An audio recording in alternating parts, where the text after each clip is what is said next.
আমি প্ল্যাটফর্মে করছি সেটা থেকে ইম্পর্টেন্ট হচ্ছে আমার অ্যাক্টিংটা। অসম্ভব সুন্দর একটি সুইট গল্প। আমার চরিত্রটির নাম হচ্ছে মেহেরিন এবং এর পাশাপাশি আমার মনে হয় ভাই আমাকে বলছিল পায়েল তোমার টোলের জন্য আমি নিয়েছি। বেসিক্যালি আমার মনে হয় না যে এটা সিরিয়াস, কারণ একটু আগে আমি রাজভাইকে বলছিলাম যে ভাইয়া মনে হচ্ছে যে এটা আমি একক নাটক করছি, কারণ ভাইয়ার সাথে আমি অসংখ্য নাটকে কাজ করেছি এবং অনেক ভালো ভালো প্রশংসা পেয়েছি, দর্শক পছন্দ করেছে।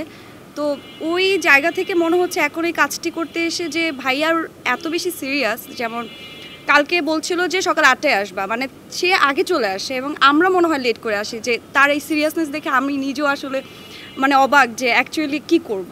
আমার কাছে সব কাজই সবসময় সমান, সেটা সিরিজ হোক, সেটা ধারাবাহিক নাটক হোক, সেটা এমনিতে একক নাটক হোক, কিংবা সেটা যেটাই হোক না কেন, আমার কাছে কাজটা মূল বিষয়। আমি প্ল্যাটফর্মে করছি সেটা থেকে ইম্পর্টেন্ট হচ্ছে আমার অ্যাক্টিংটা। আমি সেখানে সবসময় মনোযোগ দিয়ে করার চেষ্টা করি।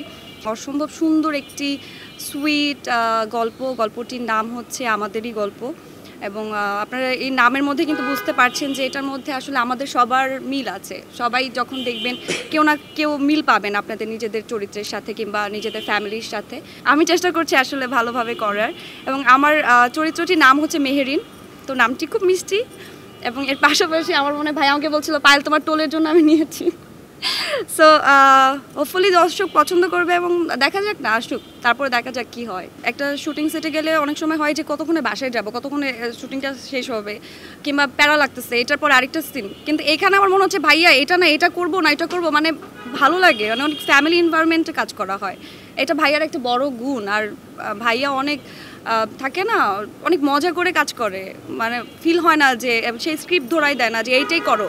আমরা আমাদের মতো করে কাজ করতে পারি, সিচুয়েশনাল অ্যাক্টিং করতে পারি। সো এটা অনেক বড় গুণ ভাইয়ার। এখানে অনেক গুণী অভিনেতা অভিনেত্রীরা আছেন যারা আমার থেকে অনেক সিনিয়র, এবং এখানে রেগুলার কাজ করছি, একটা পরিবার হয়ে গেছে এখানে অলরেডি। সবার সাথে একটা ভালো সম্পর্ক হচ্ছে, কাজেরও বাইরে আমরা, যেমন আমি আপুর সাথে খুব সুন্দর করে সে আমাকে একটা জিনিস এনে বলছেন যে পায়লাস আমরা ভাগ করে খাই। সো এটা একটা বন্ডিং যে তৈরি হচ্ছে, এবং শেখার তো মানে বয়স থাকে না এবং শেষও থাকে না, তো শিখছি।